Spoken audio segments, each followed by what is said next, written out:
Hey, what's up mga kaballers? Maligayang pagbabalik sa aking channel. Halina't pag-usapan natin ang balitang Warriors may trade na papaborito sa kanilang lineup next season.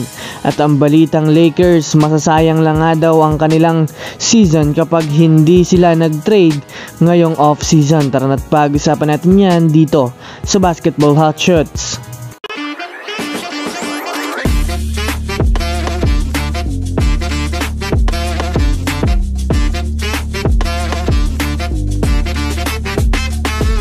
Una nga muna tayong dumako mga kaballers sa balita patungkol sa masasayang nga daw po mga kaballers ang Los Angeles Lakers kapag hindi sila nag-trade ngayong off-season.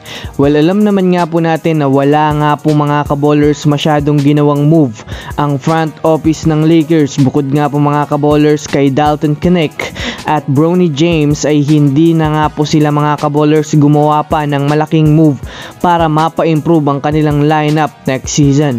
Sa kasalukuyan nga po mga kaballers, ang kanilang core nga po mga kaballers ay nananatiling kompleto pa rin nga po sila mga kaballers na binubuo ni D'Angelo Russell, Austin Reeves, LeBron James, Jared Vanderbilt at itong si Anthony Davis. Habang sa kanilang bench nga po mga kaballers ay ang nawala naman ay itong si Taurean Prince at si Spencer Dinwiddie. Well, kahit man nga po mga kaballers kompleto pa rin ang kanilang mga datihang players ay ilan nga pong NBA insider ay naniniwala at nagsasabing hindi pa rin nga daw po mga kaballers sapat ang kanilang lineup. Bukod pa dyan, kapag hindi nga daw po mga kaballers nakagawa ang kanilang front office ng malakihang move ay masasayang lang nga daw mga kaballers ang kanilang taon ngayon.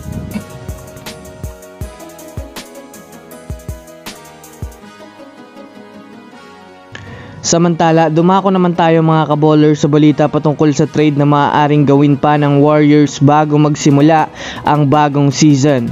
Well, para nga po sa kaalaman ng lahat mga kaballers, ilang linggo na lang nga po mga kaballers ang hinihintay bago magsimula ang NBA 2024 to 2025 season.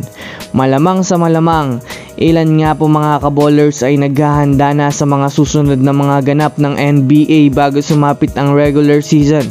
Una na nga po dyan mga kaballers na magaganap ang training camp kung saan lahat nga po mga kaballers ng kupunan ay may karapatang tumingin sa mga makikipag-ensayong player kung maaari nga po nila itong kunin o hindi.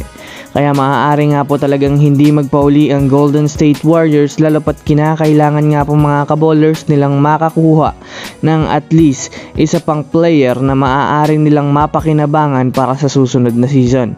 Ilan nga po sa mga trade mga kaballers ngayon na ipinupush sa Warriors ay ang trade kay Jeremy Grant, Kyle Kuzma, DeAndre Ayton, Jonas Valanciunas at Brandon Ingram na ngayon nga po mga kaballers ay mga available ngayon sa trade market. Kaya ang katanungan nga po dyan mga kaballers sa Warriors fans, kung kayo nga po ba ang papipiliin, sino nga ba mga kaballers sa inyo ang pinakamatimbang na player na maaaring bumagay sa Warriors sa susunod na season? I-comment nyo na yan sa ibaba.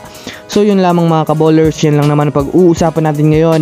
Pindutin ang subscribe and hit nyo na rin ang notification bell para sa mga susunod na updates sa mundo ng basketball. Again, this is Basketball Hot Shots. Thanks for watching.